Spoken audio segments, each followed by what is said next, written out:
After learning the details of his son's death, Rick Flag Sr. prioritizes surveillance of Peacemaker despite his exoneration following Project Butterfly. 8 months later, Agent Langston Fleury is assigned to be Economos' handler as Flag grows increasingly suspicious of his allegiance to Peacemaker and his colleagues. Which may sound rather intimidating, but Fleury's threatening presence is immediately undercut by the fact that he's something of an idiot. A sexist one at that. So I don't think Economos really has anything to worry about here, especially given what happens to Fleury later on in this very episode. But I'll get back to that in a second. In the meantime, Adebayo tells Peacemaker that Flag is monitoring his every move and recommends that he forfeit his quantum chamber to Argus as a gesture of goodwill. Peacemaker rejects this idea, though, and even heads back into the parallel dimension so that he and Vigilante can dispose of his doppelganger's corpse. Something they do in the most gruesome way possible for some reason. Like, seriously, I don't think they could have picked a more violent and disturbing method of disposal. I'm honestly surprised that Peacemaker didn't throw up, because I definitely would have. Anyway, once they're back in their own universe, Peacemaker and Vigilante meet up with Adebayo and Economos on the rooftop of Harcourt's apartment. And it was actually pretty nice to see the entire crew back together, especially since I'm not sure if they'll ever get the chance to really work as one single team again. So their brief reunion felt surprisingly heartfelt.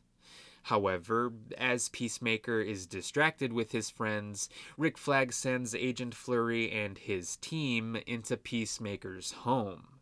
And this is where the fun really begins, because as the Argus team makes it to Peacemaker's multiversal storage closet, they all get brutally assaulted by Eagly.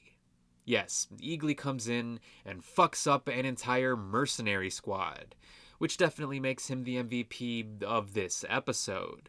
And I was obviously a big fan of Eagly before this episode, but seeing his loyalty to Peacemaker and how well he acts as a defense eagle was pretty damn entertaining. So I really hope that nothing bad happens to him anytime in the future, because I absolutely love this eagle. We definitely need to protect him at all costs, is what I'm saying. But as Peacemaker's advances towards Harcourt are rejected, he drunkenly decides to text the alternate universe's Harcourt. Because in that universe, Harcourt is actually his ex-girlfriend. But the text doesn't go through since he's technically in a different reality. So he heads to the alternate universe once more and successfully makes contact with that Harcourt. And the episode comes to an end with Peacemaker hearing his father and his brother looking for his doppelganger, which is a pretty solid cliffhanger. It's only a matter of time before they figure out that this Peacemaker isn't their Peacemaker, and I definitely want to see what the fallout of that realization is going to look like. But, all in all, I think this is a really solid episode. Sure, it doesn't feature many plot developments or narrative reveals, but since this is only the second episode of this season, I didn't really expect to see any of that yet. So, I think the episode works pretty fine as it is. And I definitely want to see how the events of this episode will affect the rest of the season.